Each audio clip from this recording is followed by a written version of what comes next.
Toasty, you better calm down because you're being too excited about this Giant Centipede episode. So I expect your energy to be way lower for the rest of this episode. You got it?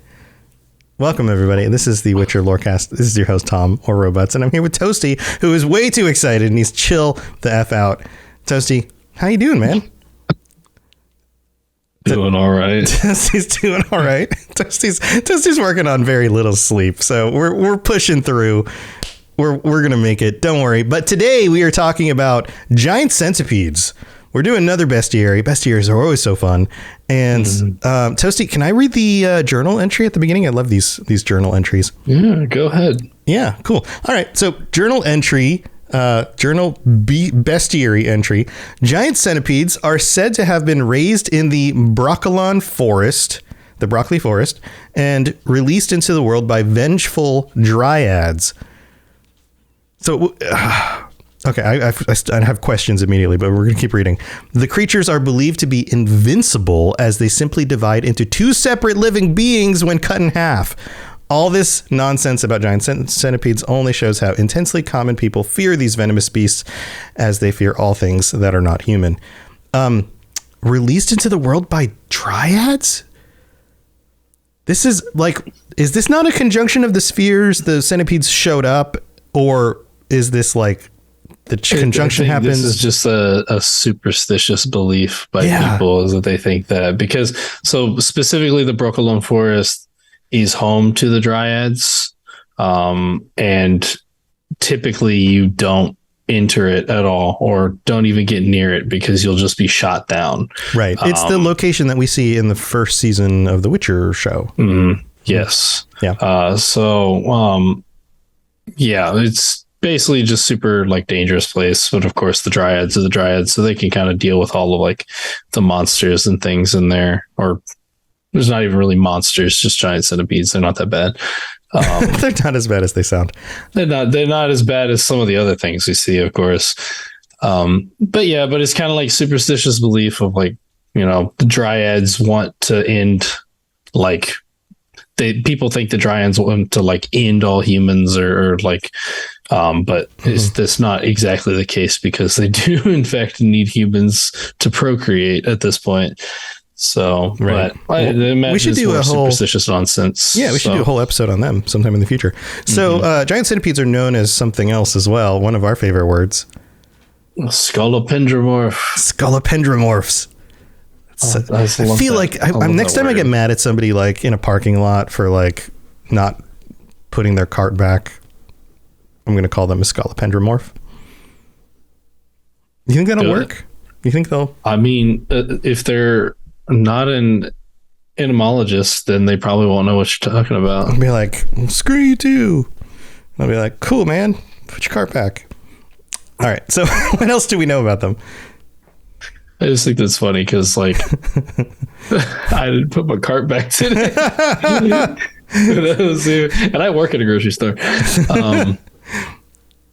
But sorry. Anyway, yeah. Of course, giant centipedes or scolopendromorphs are also known as Gjern in the Elder Speech. Ygern. Yeah, one of those words. I think that's a word for when you sneeze. Quite possible. That's quite possible. That's the sound it makes. So that's in the Elder Speech. Yes, in the Elder Speech. They are primarily found in the forest of Brokilon, though they can be found elsewhere. They are about 12 feet in length with a dark brown chitinous armor. 12 feet. That's pretty big. That's a big boy. Bug. Yeah. Yeah. Yeah. I mean, we've got alligators in Florida that are 12 feet long. And that's a reptile. I mean, and we're talking imagine being on the golf course where sometimes you see alligators just walking across them. Yeah. But imagine it as a centipede instead. Right. I mean, that's a whole lot of big legs. Mm-hmm. Yeah. They are very dangerous and tend to wrap themselves around their victims before poisoning them. They are related to myriapodons. Yeah. A 12-foot long centipede absolutely could take down a man or a horse or seems pretty easy too. I mean, how do you fend off all those appendages from giving you the poisonous death hug? I don't know. You don't. You don't. That's why everybody fears them so much. Right. While on their way to Duin Canel, Geralt and Brienne confront such a beast who is threatening what appears to be a halfling in the short story, The Sword of Destiny. The halfling ultimately turns out to be Ciri. Oh, yeah. Little Ciri. So, yeah. And it takes him, his like Witcher skill with the sword and the insane archery talent of a dryad in order to kill it. Like he can't even do it by himself. This thing is so like, it's a problem. I think his sword like bounces off of it, if I remember the story correctly, because it's that like the armor is that thick. Yeah, chitinous armor is what it's describing here. So, and that would be all along the back of the creature. I mean, it's an insect, so the bones are on the outside. So you're just hitting up against the bones. Yeah, but still, like that's still pretty impressive, even for a 12-foot long bug, the armor to be that. Because I mean, they're still not very thick. Like even then, because they're more long than they are actually like sizable. So right. So these show up in 2 of the games, the first Witcher game and the third Witcher game. And like many of these, the descriptions change or some of the details are a little bit different. So here, let's get into the first Witcher game. Here, can I read this one? Go ahead. We've got class Insectoid. Makes sense, right?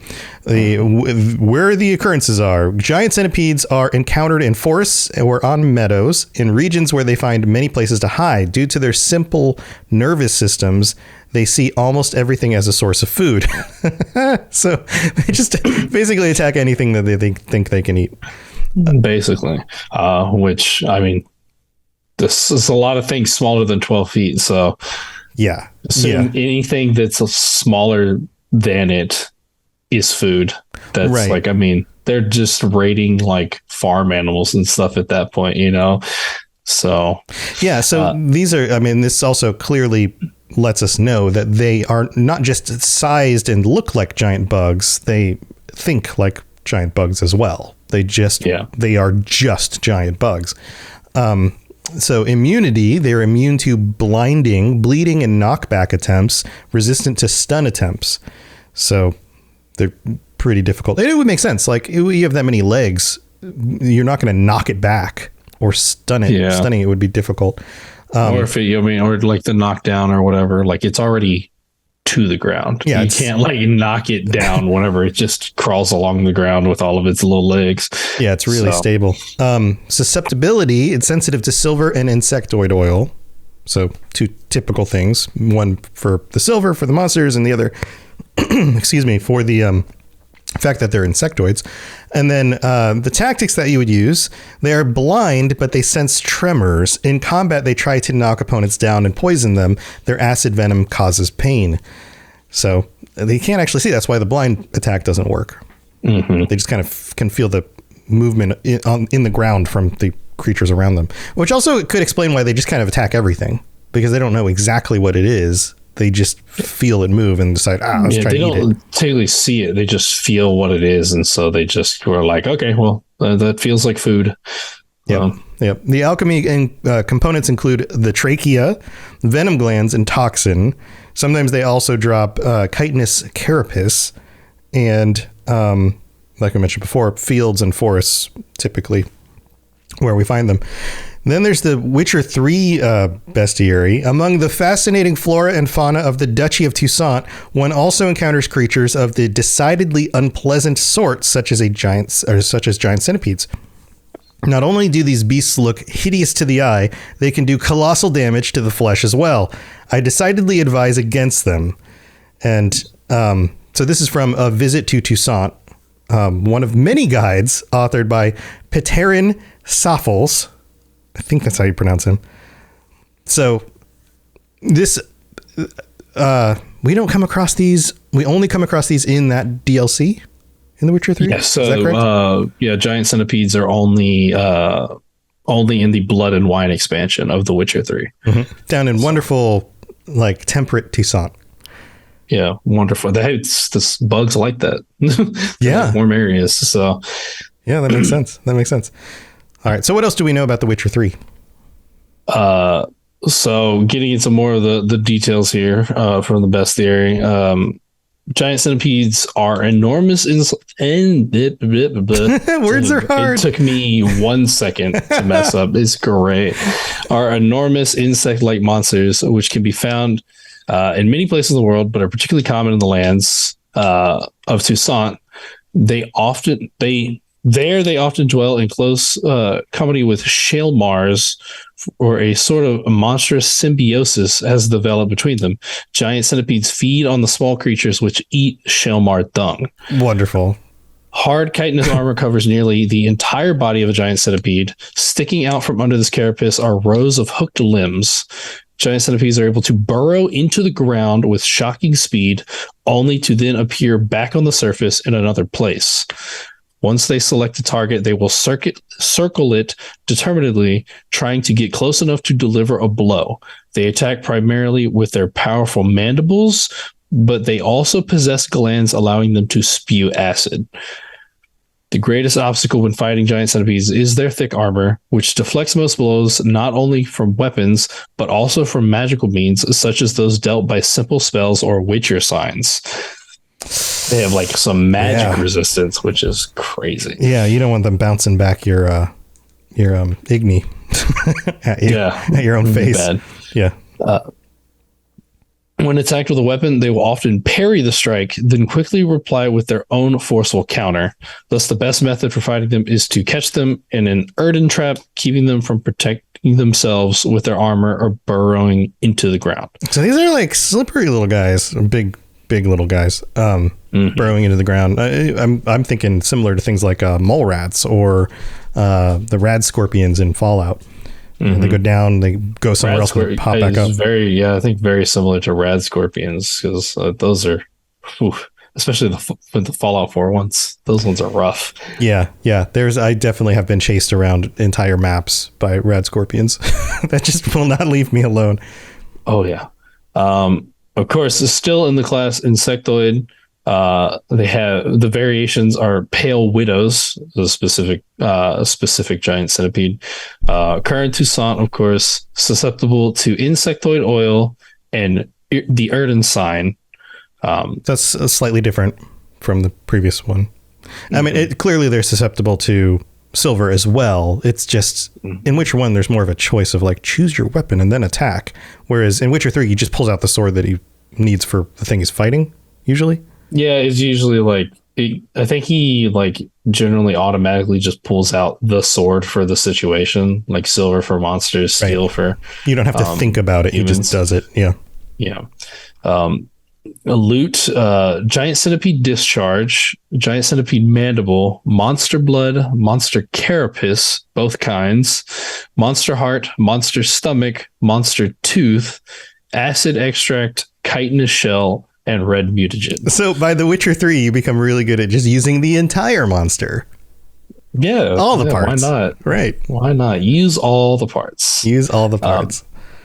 So you were talking about using the Earden trap, right? So like this stated basically that's one of the best ways to deal with giant centipedes is trap them with Earden. But what else? What other combat tactics are there for this? Like what if it does that work every time? How does this work? So the Earden trap specifically paralyzes them and more importantly prevents them from burrowing, which is like the primary strategy that they employ. And once you kind of throw it up and it has that moment of paralysis, you can land hits to the front of it. Do not attack the back because of the armor. They generally don't take a lot of damage there. Although once it is hit several times, it will curl into a protective loop, which you want to get out of the way of because you do little damage to it while it's in that form. It's like protecting itself with its armor in on itself, and then it will lash out in like a sweeping attack. So generally kind of like their counter strike that they use. Right. So, and then once it does that, it will burrow into the ground again. So, relatively straightforward, trap it with Erden, hit it a few times, get out of the way, rinse and repeat. Nice. All right. So that's what we know about these in the stories and in the games. But like all of these Bestiary episodes, we've got the mythology, some of the where the idea for this comes from coming up after the break. So don't go anywhere, because that part, I think, is the most fun part of the whole show. But we got to go thank our patrons, so we'll be right back. Very well. Let us get this over with. Something has infested my vineyard. Mm-hmm. Great. Let me go prepare my something oil then. All right, here we are in the middle of the show. This is where we get to thank our patrons for being freaking awesome, and we get to welcome a new patron. We've got Neil Marcus K. I think it's Neil Marcus, I think is all a first name. It's usually the dash is the last names, right? But Neil Marcus K, welcome to the Patreon, and thank you for joining us and for having an awesome name. And a big shout out to all 18 of our current patrons, including our higher vampires, Ben of Temeria and Jared M. Thank you to you guys as well. And if you're interested in checking out what you can get for helping to support us on Patreon, then go to patreon.com/Witcher Lorecast. This includes t-shirts and all sorts of stuff, ad-free episodes, joining us on future episodes of the show, all sorts of things. So go check that out. And we've got a brand new review this week, Toasty. This one comes from Geralt of Rastrick. There's a competing Geralt out there who's from the UK. And they write, perfect blend of serious lore talk and geek humor. They like my jokes. Oh, no. More confirmation. He's just gonna do them more often now. Yeah, thank you, Geralt of Rastrick. And that's just the title. The actual review says, thank you from a listener in the UK, a great addition to my personal favorite fantasy world. We've got the Geralt down. So thank you so much, Geralt. And if you would like to leave us a rating and a review, 5-star ratings with reviews on Apple Podcasts, will be read out on future episodes of the show. Also, you can rate us on Spotify as well. And thank you to everybody who helps support the show, either through that means or sharing with your friends or your family or whoever else you might think is into The Witcher. Plus, we've got the big next-gen update for The Witcher 3 coming.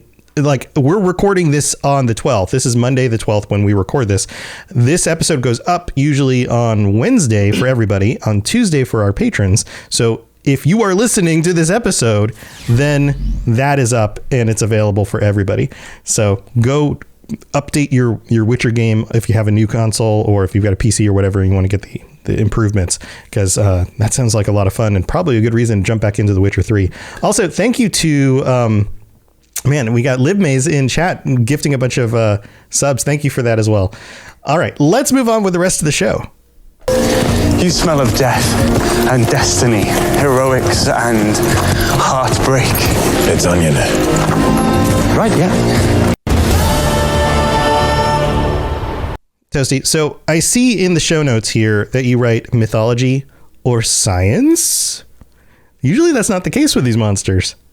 Usually it's not, but there is documented evidence of what is essentially a giant centipede from way back when. Yeah, I mean, we know of lots of giant monsters that lived thousands of years ago or longer, millions of years ago in some cases.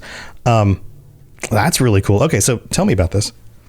All right, so the Arthropleura, meaning jointed ribs, was a giant centipede-like arthropod from the Carboniferous period 320 to 299 million years ago, and was the largest known land arthropod ever. So we're going back to back then, hundreds of millions of years ago. Giant insects basically ruled everything. This was the age of giant insects. Despite its relationship to centipedes, it was actually omnivorous or possibly even herbivorous, but could still have a very venomous bite to protect itself from the few large predators that lived in the Carboniferous. So, man, I'm struggling with words today. Jeez. You got to get more sleep, dude. So it was a plant eater or maybe an everything eater, but the assumption here is that the venom in its bite, which matches the monster in the games or the books or whatever, was primarily to protect itself. It wasn't primarily a feature that it used to hunt down prey. Yep. So, the Arthropleura was a giant millipede.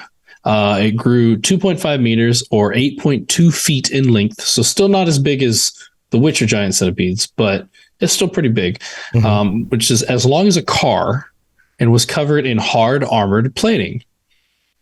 On December 20th, 2021, the largest Arthropleura fossil was as big as a car, like just in like length and width, like big as a car, massive thing. Jeez. It was found in the beach of northern England. Arthropleura was able to grow larger than modern arthropods, partly because of the greater partial pressure of oxygen in Earth's atmosphere at that time, and partly because of the lack of large terrestrial vertebrate predators. Right. So nothing was hunting it. And like, if you go back in the history of the world, the amount of, the composition of the atmosphere changes. And in that part, it was there was a lot more oxygen. I think, what is it, like 10% or something like that oxygen right now? It's 12%, something like that, right? But yeah, with lots more oxygen, that means that these things, like insects, breathe through their skin. They don't have lungs like we do. So the larger the body mass, the larger the area of the skin of the creature, the more oxygen it could consume in order to power it, basically. So, which meant that these things grew really large. That's my novice understanding of why this works. But what that means is you get things like car-sized bugs. Yeah. I'm kind of glad that that's not the case today. Yeah. Oh my God. Well, I mean, we would hunt them down. Like if we somehow co-evolved with these things at the same time in history, human beings would hunt those things down and then eating their meat. Like, absolutely. That's true. Right. That's true. Yeah. Just like imagine, because what does it go to? Guns. Try shooting this thing and maybe it wouldn't even Yeah. We'd find ways. Find ways to trap them and then kill them. And they aren't very intelligent at all. So right. Already stated, it was most likely an omnivore or a herbivore. Despite being a giant, terrifying bug, it became extinct when the moist climate began drying out as the Carboniferous period ended. So we were thriving in wetter environments, wetter environments like bugs like. So that makes sense. So now there's not just a scientific basis for this. There's a mythological foundation as well. I did. Yeah, there's a lot of examples of centipedes in various forms of mythology, much like, other ones. But I thought it was very interesting because they all have like very different meanings depending. But the most prominent one that I was able to find was the Omukata, which specifically there is a species of centipede in Japan called a mukata, which is like just a standard centipede. It's fairly large for centipedes still, but they had the Omukata, which is a mythological variant of massive proportion. So they had dark bodies, bright orange legs and heads. They were often depicted with dragon-like features, which, oh gosh, terrifying. Dragon centipedes. Well, and we're talking Japan, so we're talking like Eastern dragons, which tend to be more long and snake-like. So something long and centipede-like being a dragon is a really interesting combination. Yeah. While their non-monstrous cousins can grow up to 20 centimeters in length, so the Mukata centipede. Little guys. Yeah. The upper size limit on yokai Mukata is not known. So like in the lore, like the mythology, there's no like, these get to about this size. It's like, they can be as big as we want them to be in the stories. Yeah, basically. But they do have examples of them. In some things, like their smaller relatives, Omukata are vicious and highly aggressive. The bite of a regular Mukata is venomous and very painful, but rarely fatal.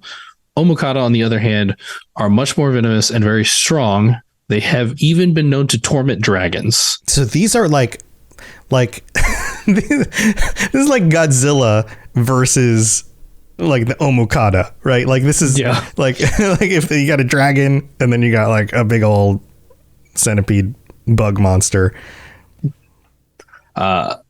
And it's a bit, I mean, luckily for the dragon, they probably would have had at least a better chance, maybe. Although this is one of the weirdest weaknesses I've ever heard of for a large creature. Okay. So the Omokata's exoskeleton is so tough that it can't be pierced by weapons. Mm-hmm. However, they have one weakness, which is human saliva. Weird. Which is toxic to them. We're and so if you poisonous. coat your weapon in saliva, it becomes able to pierce through the armor. That's so weird. So you just got to spit all over your weapon before you... Ooh. Yeah. Or lick it? You just, I guess so. Here we go. There is an example of a story that I saw, essentially, of a man who... Or basically there was a village... and they became troubled when a dragon landed on their like the bridge of their village and wouldn't go away. So this man went to go talk to the dragon to figure out what was up, and apparently his lair had been taken over by an Omokata who had scared him off. And so the hunter went up the mountain to fight him, and it was a centipede so big that it wrapped around the tip of the mountain 4 times over. And he basically shot every arrow he had at it until he got to his last one. None of the arrows did anything. So he just spit on his last arrow and shot it and killed it. It's like, all right, then. Cool, man. That's it. Now we're talking way bigger than a car now. These things are like definitely way bigger. They're like wrapping over mountains. This is ridiculous. Right. Oh my God. We're talking Godzilla sized monsters at this point. Yeah. So while they are extremely rare, when they are seen, they pose a threat to all of the area. Throughout history, the responsibility of exterminating these monsters has fallen on the shoulders of brave warriors. Kind of like dragons or other things like that in mythology, where it's. But I did find several other examples of them in different types of mythologies here. So in Native American symbolism, they were considered centipedes were born from the blood of primordial monsters who once ruled the earth and were considered or associated with evil ancient power and the underworld. Nice. But also while so like in the Zuni population, this is specifically like the Navajo, considered them like born from primordial monsters. This is Zuni metal. This is freaking metal. Yeah. The Zuni used them to depict, use them in art that depicted the underworld as well. So, with Native American culture, I guess that makes sense. With these creatures are burrowing ground-based creatures, so a representation where they burrow underground, they get into the underworld, or they come from the underworld back up to the surface. That would make sense in some way. As we talk about in many of these episodes, sometimes the mythology has like a thing where you can go, yeah, I guess I can see why that would make sense. And then sometimes it just doesn't. And like, it's a cultural thing that we are just not aware of anymore. Yeah. In a particular Zuni folktale, 2 brothers stole the lightning shaft and the thunderstone from the gods of rain, and they were helped by their grandfather, the centipede, who was a giant centipede. When the gods discovered the theft, they made the centipede hold the lightning shaft until he burned into a much smaller form, giving us the standard size centipedes that we see today. Ah, yes. So, my grandfather, the centipede. Yeah. Classic story. They're associated with, of course, terrifying in the underworld, but they are also associated with wisdom, longevity, and foresight. Which, kind of makes sense with you associated with the underworld and the longevity of just not dying. Yeah. Yeah. Well, with dark, sad things comes wisdom sometimes. Yeah. So in Eastern symbolism, they are associated with medicine. Okay. They have medical significance and have the ability, or are thought to have the ability, to treat convulsions and seizures. Huh. And it's like, it doesn't specify exactly how. So I'm like, does it bite you and like you stop seizing? The venom, to deal with like the pain of the venom. Right. Like they thought it was like a medical component or something. They thought there was some use to it, like the venom specifically. Yeah. It was also said to represent the liver function to clear toxins from the body as well. Don't know how that makes any sense. Not very depicted in Christian symbolism, but whenever it is, it's generally associated with like hell and purgatory and death and witchcraft. So creepy crawly, burrow in the ground. Creepy crawly, it's obviously evil and witchcraft, right? As right. Right. In Celtic symbolism, it is commonly associated with the banshee, who is considered a harbinger of death. So when the banshee would arrive, her arrival would be pre-announced by the presence of spiders and centipedes. Associated with like death, more death, essentially. Very common almost for death. Like the presence of the thing or the evil of the thing brings out the creepy crawlies from the ground around it. Like we see this in movies and stuff where like I feel like we've even seen this kind of thing in The Witcher. Have we seen it in The Witcher? Where like something creepy is happening and so all the bugs start crawling around. You get like a camera view of like bugs coming out of the ground, or like it's typical for horror type, especially like trying to think magical, dark, spooky stuff. I don't know that we got a scene like that specifically, but it feels like something we would see. Like, oh, the evil forces are, they're charging up their power and all the creepy crawlies coming out of the ground. Yeah. Oh, geez. So then moving on, we have African symbolism, which apparently the giant African millipede is actually kept as a pet. Nice. Fairly often. They, of course, feeding on like rotten things and vegetation or whatever. So they're a bit, they kind of see them a bit as more of like cleansing than like death associated. Mm-hmm. My wife has a compost pile in the backyard and there's a bunch of worms in there and she feeds them like when the bananas get old, nobody wants to eat them anymore. Just be careful. You might want a zoigle might make a home in there. You don't be careful. Maybe we should get a centipede for it as well. Yeah, maybe. And there's actually a funny story with African the African mythology of the centipede is that basically it was created to tell people that they would never die. Basically, it was considered the message of immortality to the people. Mm-hmm. But as it traveled to come tell the people this, it stopped too frequently to eat because it was hungry. And so when they saw that it was taking its time to tell the people, they created the chameleon to then go tell humanity that they would have immortality. Because the chameleon's less hungry? Yeah.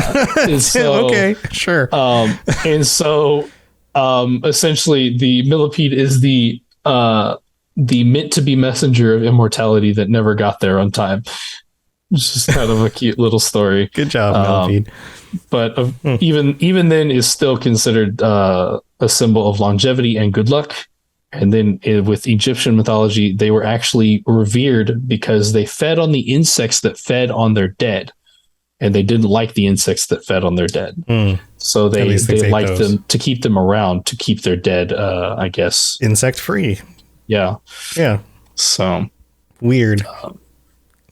I don't know how often I would check my dead to see if they're being eaten by insects, but that what that does is it makes me assume that their process for burial and disposal of their dead was different than our own currently. That maybe they left the bodies out longer, or like heck, even 100 years ago, the reason why you would have a parlor instead of a living room is because you would put your dead relatives on display for a week and let the neighbors come by and pay their respects. Like, that's super weird today. Like, we don't do that anymore, you know? But can you imagine grandpa, like, hanging out in your front room of your house for a week? I bet that didn't smell very good, and it probably brought bugs. Probably. Yeah.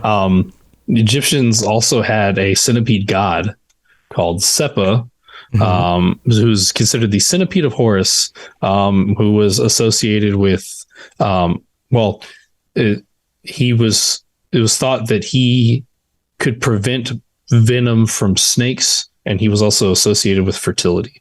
Although I believe that like 90% of the Egyptian gods are associated with fertility. So seems like a common thing. Yeah, I believe. Yeah, this probably like an exaggeration, but there's like a good chunk of Egyptian gods are associated with fertility for different reasons. So I don't want to know the reasons why the centipede is associated with fertility. So yeah, they were constantly worried about the Nile not bringing enough nutrients and water for their fields because everything was tied to the river, and if they had a dry season, then they would go hungry. So it makes sense why that culture in particular would have been so focused on fertility. But centipedes connected to that? I don't know. Maybe the centipedes come out more when the crops are doing well. I guess I don't know. Feasting on like compost and stuff, which is actually helpful for like cycling through on more crops and stuff, because you can use like compost to help with that, right? So yeah. So man, it's lots of cool stuff, lots of connections and things. I do like the giant amukade in Japan. That seems pretty freaking cool. I don't know how you would fight. I guess you spit on your weapon. You spit on your arrow and shoot it. That's crazy. That's easy. Crazy. That is a big bug. Well, Toasty, this has been fun. You excited for the Witcher 3 update? Yes. Are you going to be playing that again? I think so. Time to jump back in. Time to play some more Witcher. Check it out and let people know about it, because I've like looked at like brief little updates. I don't think they haven't like told us everything about it yet. Right. And I don't think they're going to tell us everything. Yeah. They're going to keep some things a secret. Yeah. But it looks like they're adding like this looks like again, it's kind of like a fuzzy concept, because like they title stuff DLC, and it's normally like, you know, it's like a cosmetic thing or something or whatever. Right. But it looks like they're adding like, it says they've added like 20 something like, or 16 or like something like DLC content things, and then they have like, it looks like they have like added quests on there or something. Yeah. So we'll have to like check those out and see. Like just how much is actually added here. We've got some new side quests, and knowing them, they've changed little things in little places in the world. So if you just happen to notice, like there's going to be some Easter eggs and stuff in the game. So that'll be cool to try to discover some of that stuff again. All right, dude. You got anything else going on before we head out? You want to share? Usual, follow us at the Witcher Lorecast on Twitter. Check out the Cyberpunk Lorecast that I do with Genesis. We just got like the new trailer for Phantom Liberty the other day, like on Thursday, and we got Idris Elba in it now. Yeah. So that's gonna be fun to talk about. And then check out the Cyberpunk Red actual play Cyberpunk apostrophe that I do with the Fumbling For and Almighty Crit Gang. Awesome. And all of my shows, you can check those out. I've got lots of Lorecasts, Fallout and Elder Scrolls and the Lord of the Rings and Mass Effect, and then this show, and then Starfield as we get more and more news about Starfield, the Starfield Lorecast. All of our shows are all at robotsradio.net. So if you're just looking for other content to check out, head over there. You'll find all sorts of different stuff by us and other creators as well. Thank you for tuning in, everybody. And we're doing a little bit earlier today so that Toasty can go take a nap. So thanks for being here. And that's going to do it. We'll be back next week. Same time. Well, maybe not same time. Same day. Maybe different time. We'll find out. See you next time. Bye, everybody. Oh, and stay safe on the path. Don't forget to stay safe on the path. All right. See you guys.